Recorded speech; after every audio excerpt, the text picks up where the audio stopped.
এবার বিপক্ষ দল থেকে যুক্তি খণ্ডন করতে আসছেন সার্জিস আলম। তার নির্ধারিত সময় 3 মিনিট 30 সেকেন্ড।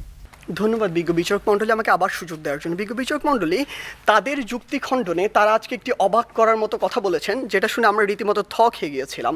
যে আমরা 3 জন বক্তা 6 থেকে 7টি ক্ষেত্র দেখিয়েছি, এই ক্ষেত্রগুলোর উপরে সামগ্রিকভাবে একটি দেশের উন্নতি নির্ভর করে। কোনোদিন একটি ক্ষেত্র দিয়ে একটি দেশের উন্নতি আমরা ডিফাইন করতে পারি না। আমরা ক্ষেত্রগুলো দেখিয়েছি ব্যবসা, রাজনীতি, শিক্ষা, শিল্প, সব কিছুর আপনার একটি সামগ্রিক সমন্বয় প্রয়োজন।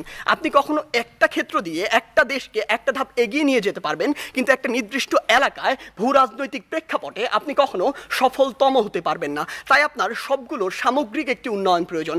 কেন আজকে আগামী 100 বছরে কিংবা 80 বছরে ভারত বাংলাদেশের থেকে এগিয়ে থাকে, এখানে গুরুত্বপূর্ণ একটি জায়গা রয়েছে ভারতের ভূ রাজনৈতিক যে অবস্থান সেটি, কিন্তু তারা আজকে একবার এটি গণ্য করছেন না। কারণ দেখুন, আজকে ভারতের একটি রাজ্যেরও আয়তন বাংলাদেশের আয়তনের চেয়ে বেশি। বাংলাদেশের 3 দিক দিয়ে ভারত রয়েছে। ভারত রীতিমতো একটি পরাশক্তি হয়ে উঠছে। আজকে ভারতের আইআইটির মতো প্রতিষ্ঠান, বিশ্বের 200টি বিশ্ববিদ্যালয়ের মধ্যে ভারতের এই আইআইটি প্রতিষ্ঠানই রয়েছে 3 থেকে 4টি, কিন্তু আমার এই বাংলাদেশের কোনো বিশ্ববিদ্যালয় 1000-এর মধ্যেও থাকতে পারে না। তাহলে সমস্যাটি কোথায়? আমাদের এই শিক্ষাক্ষেত্রে উন্নত করতে হবে। আপনারা যে আর্থসামাজিক উন্নয়নের প্যারামিটারগুলো দেখাচ্ছেন, এগুলো দিয়ে আমি দরিদ্র থেকে উন্নয়নশীল মধ্যম আয়ের দেশ, উন্নত দেশ পর্যন্ত যেতে পারবো না। এই স্টেপগুলো পার করবো। আমি যখন উন্নত দেশে যাব, তখন আমার এই যে দিকগুলো রয়েছে এগুলো আমাকে উন্নত করতে হবে। আমার যে ব্যবসা, এই ব্যবসা তরুণদের জন্য একটি জায়গা সৃষ্টি করতে হবে। আজকে কি হয়েছে?